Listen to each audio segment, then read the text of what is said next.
Hello students, आपका स्वागत है। पिछली क्लास में हमने उच्चिष्ट और निम्निष्ट क्या होता है ये हम देख चुके हैं। तो आज हम उसमें निरपेक्ष उच्चिष्ट और निरपेक्ष निम्निष्ट मान क्या होते हैं इसके बारे में जानेंगे। तो सबसे पहले हम उच्चिष्ट और निम्निष्ट मान क्या होता है एक बार और देखें। यदि हमको इस तरीके से एक फलन का आलेख दिया हुआ है, सपोज ऐसा आलेख बना हुआ है, ओके। अब इस आलेख में हमें कुछ पॉइंट्स मिल रहे हैं जहां पे फलन अपना डायरेक्शन को चेंज कर रहा है। जैसे ये एक पॉइंट है जहां पे फलन जो है वो वर्धमान से फिर ह्रासमान में चेंज हुआ है। यहाँ सेकेंड पॉइंट मिल रहा है जहां फलन जो है वो ह्रासमान से फिर वर्धमान में चेंज हुआ है। ये तीसरा पॉइंट मिल रहा है और ये चौथा पॉइंट मिल रहा है। ये 4 पॉइंट मिल रहे हैं जहां फंक्शन जो है वो अपनी वैल्यू को चेंज कर रहा है, यानी अपने डायरेक्शन को बदल रहा है।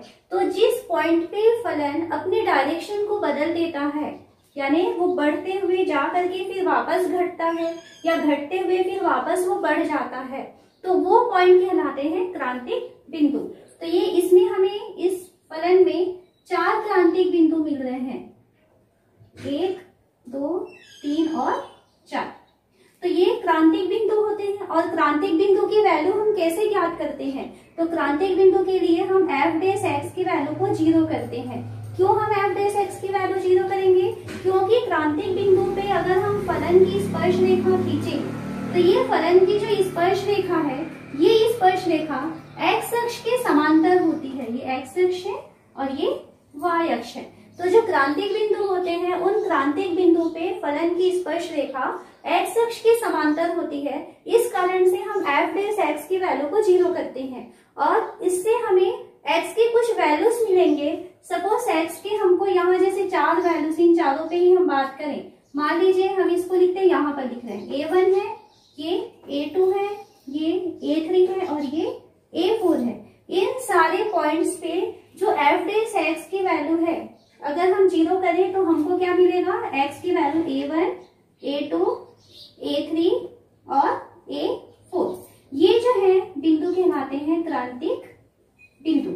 फिर उसके बाद हम इन क्रांतिक बिंदुओं में चेक करते हैं कि फलन उच्चिष्ट होता है या निम्निष्ट होता है। तो इसके लिए हमने 2 टेस्ट पढ़े हुए थे। एक तो प्रथम अवकलज परीक्षण पढ़े थे और दूसरा द्वितीय अवकलज परीक्षण, और वहां से हम ये उच्चिष्ट है या निम्निष्ट है ये ज्ञात करना पिछले वीडियो में सीख चुके हैं।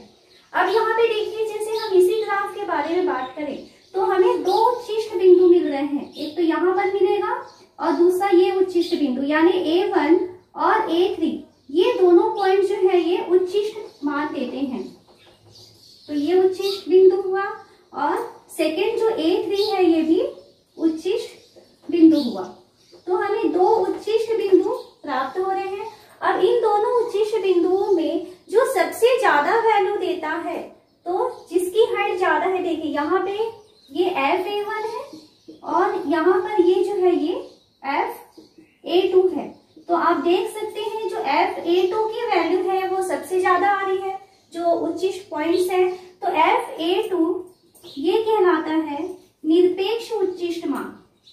निरपेक्ष उच्चिष्ट मान, यानी आपको जितने भी उच्चिष्ट मान ज्ञात होते हैं उन सारे वैल्यूज में आपको जो सबसे ज्यादा वैल्यू मिलेगी उसे हम कहते हैं निरपेक्ष उच्चिष्ट मान। और जितने भी हमें निम्निष्ट बिंदु मिलने वाले हैं तो उन बिंदुओं में जो सबसे छोटा वाला हाइट होगा, जैसे यहाँ पे अगर हम देखें तो ये हो जाएगा f(a2) हो जाएगा और यहाँ से थोड़े से ऊपर में हमको क्या मिलने वाला है? यहाँ पर f(a4) मिलने वाला है।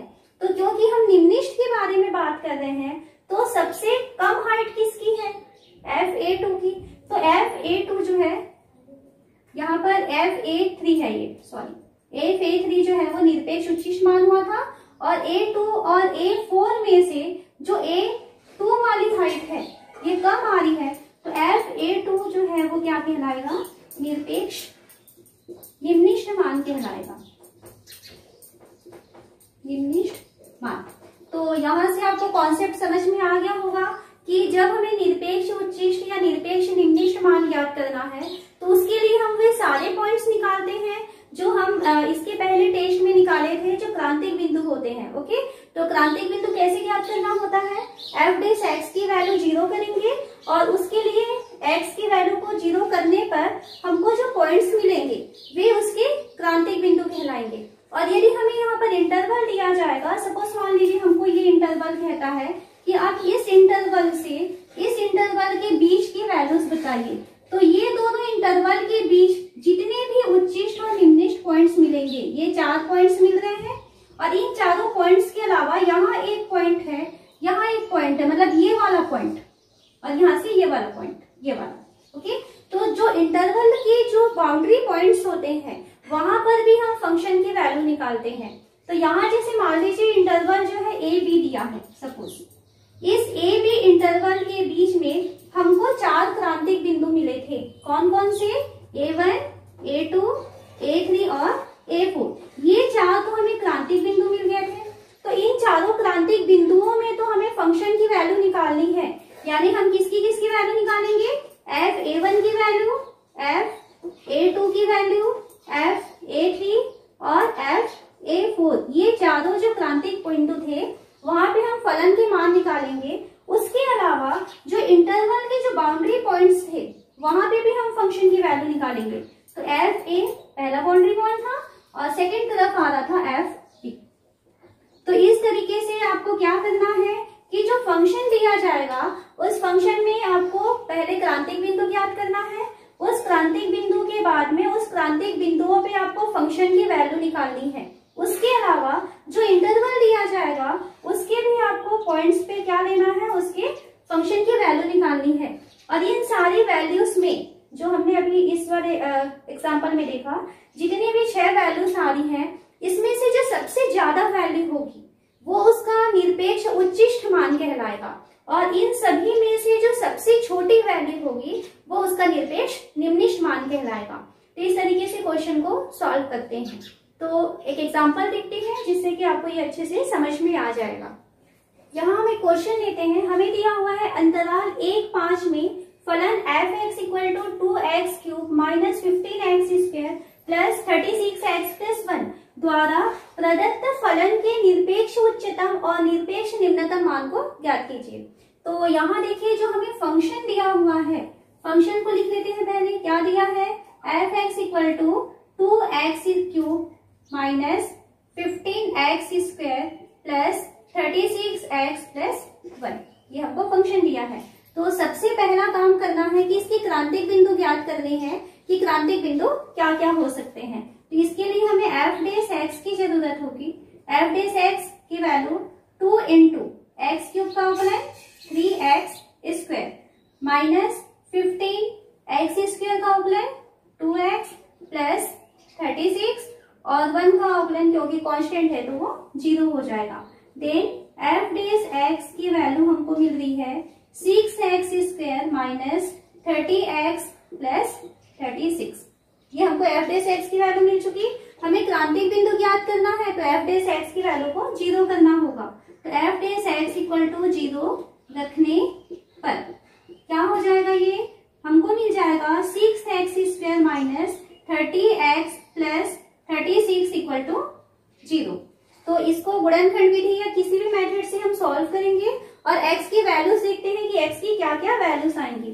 तो इसको पहले तो इक्वेशन को थोड़ा छोटा कर ले। तो सभी में से अगर हम 6 कॉमन निकाल दे तो ये हो जाएगा x² - 5x + 6 = 0। ये 6 उधर ट्रांसफर होगा तो 0 हो जाएगा। देन यहां से ये होगा x² - 6 लाना है हमको, तो -3x और -2x, मध्य पद को 2 भागों में तोड़ेंगे तो इस तरीके से वो 2 भागों में टूट जाएगा। प्लस 6 = 0। देन ये हो जाएगा x -3 और -2 ये हो गया x -3 = 0। तो हमको 2 वैल्यूज मिल रही हैं, पहला तो ब्रैकेट में x -3 और दूसरे ब्रैकेट में x -2। तो x की 2 वैल्यूज कौन कौन सी मिल रही है? एक तो 3 मिल रहा है और दूसरा मिल रहा है 2। तो ये जो 2 बिंदु हैं ये हमको क्रांतिक बिंदु मिल चुके हैं। तो ये क्रांतिक बिंदु हमें मिल चुका है, यानी ये 2 पॉइंट्स में फलन जो है वो अपनी वैल्यू को चेंज करता है, अपने डायरेक्शन को चेंज करता है। यहाँ या तो उच्चिष्ट मान होगा या तो निम्निष्ठ मान होगा। उसके बाद हमको उसने निरपेक्ष उच्चतम और निरपेक्ष निम्नतम वैल्यू पूछा है, तो इसके लिए हमें क्या करना है कि ये पहले तो ये चेक करें कि ये जो हमें क्रांतिक बिंदु मिला है ये इस इंटरवल में आएगा या नहीं आएगा। ओके, मतलब हमको उस इंटरवल के अंदर जो क्रांतिक बिंदु है केवल उतने में ही विचार करनी है। तो यहाँ हम देख सकते हैं कि 2 और 3 ये दोनों ही 1, 5 के अंदर शामिल हो सकते हैं, यानी इनके बीच में ही है। तो इसलिए अब हमारे पास टोटल 4 पॉइंट बन रहे हैं, एक तो 1, दूसरा 5 और 2 और 3। ये चारों पॉइंट्स में हमें फंक्शन की वैल्यू देखनी है कि कहाँ पर फंक्शन की वैल्यू ज्यादा होने वाली है और कहाँ पर कम होने वाली है। तो हम यहाँ पे पहले f1 की वैल्यू निकालेंगे, उसके बाद f2 की वैल्यू निकालेंगे, f3 और f5, ये चारों वैल्यूज को हमको निकालना है। तो यहाँ देखिए f1 की वैल्यू आपके पास जो फंक्शन दिया है उसमें x की वैल्यू 1 रख देते हैं।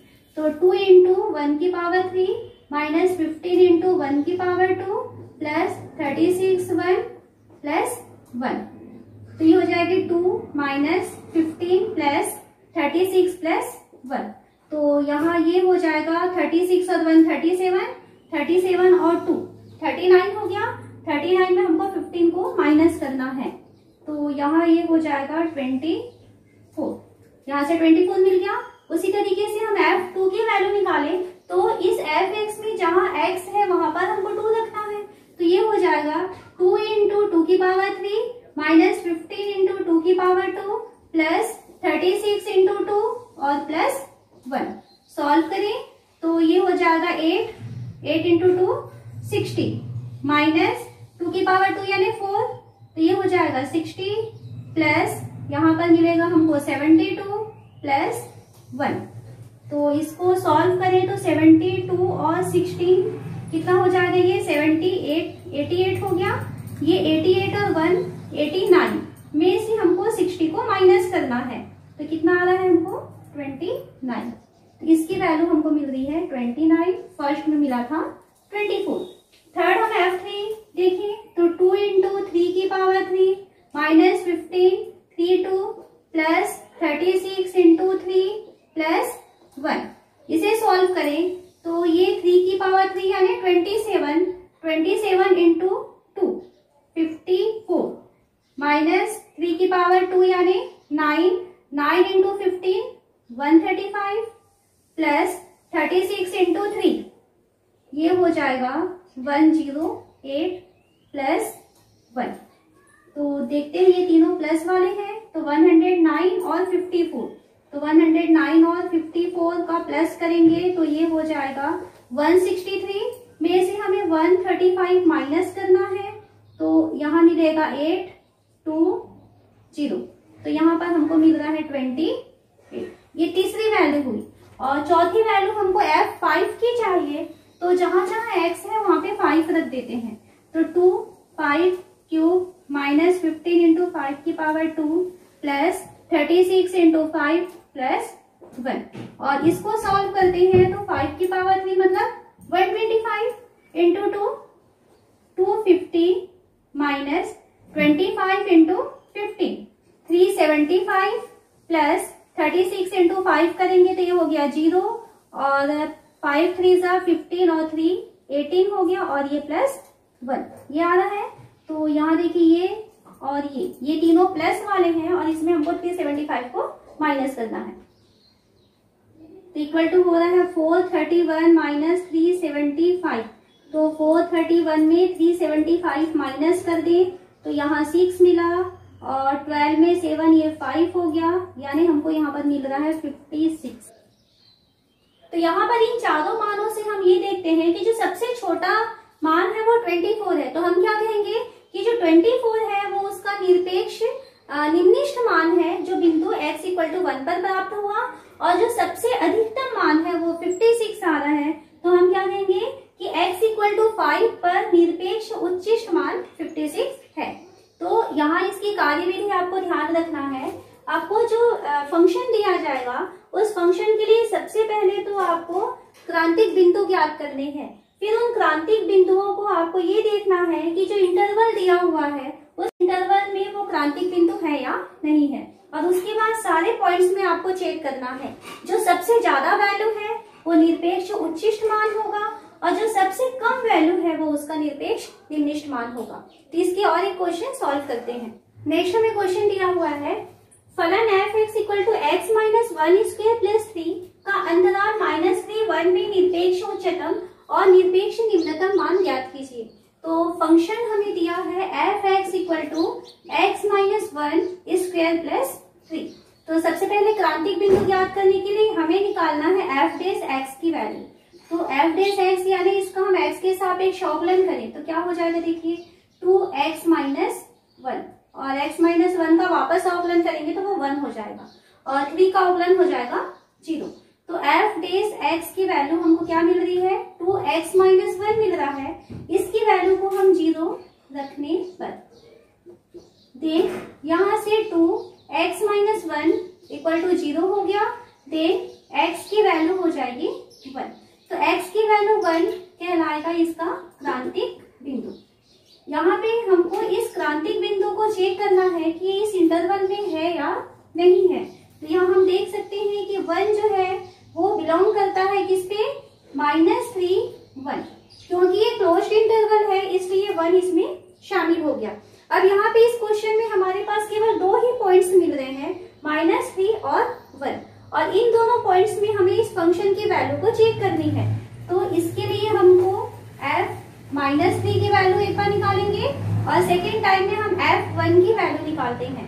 तो f-3, तो फंक्शन में x की वैल्यू -3 रखिए, तो -3 - 1² + 3 = -4² + 3, यानी ये हो जाएगा 16 + 3 मीन्स हमको मिल रहा है यहाँ पर 19। तो एक वैल्यू 19 आ गया। f1 की वैल्यू लिखे तो यहाँ x की वैल्यू 1 रखे तो 1 - 1² + 3, 1 - 1 यानी 0 हो गया। तो यहाँ पर हमें f1 की वैल्यू मिल रही है 3। 2 वैल्यूज मिल रहे हैं, एक तो मिल रहा है 19 और दूसरा मिल रहा है 3। तो यहाँ से हम देख सकते हैं कि जो ज्यादा वैल्यू है वो 19 है। तो हम क्या कहेंगे कि इसका निरपेक्ष उच्चिष्ट मान जो है वो 19 है। कौन से पॉइंट पे, -3 पे। तो हमको लिखना है निरपेक्ष उच्चिष्ट मान या उच्चतम मान x = -3 में कितना आया है, 19 है। ये पहला आंसर हो गया। और सेकेंड हमको लेना है निरपेक्ष निम्नतम मान। निरपेक्ष निम्नतम मान कितना मिला है, 3 मिला है x = 1 पर। x = 1 में 3 है। तो इस तरीके से आपको बाउंड्री पॉइंट्स यानी जो इंटरवल दिया है इसके दोनों पॉइंट्स तो लेने ही है, साथ ही साथ आपको क्रांतिक बिंदु भी देखना है कि अगर कोई क्रांतिक बिंदु इन दोनों पॉइंट्स के या इस इंटरवल के अंदर आते हैं तो वे सारे क्रांतिक बिंदु आपको लेने हैं और इस इंटरवल के भी आपको पॉइंट्स लेने हैं जो उसका बाउंड्री पॉइंट्स है, और सारे पॉइंट्स में आपको f(x) की वैल्यू को चेक करनी है। जो सबसे ज्यादा वैल्यू होगा वो उसका निरपेक्ष उच्चतम मान हो जाएगा और जो सबसे कम वैल्यू होगी वो उसका निरपेक्ष निम्नतम मान हो जाएगा।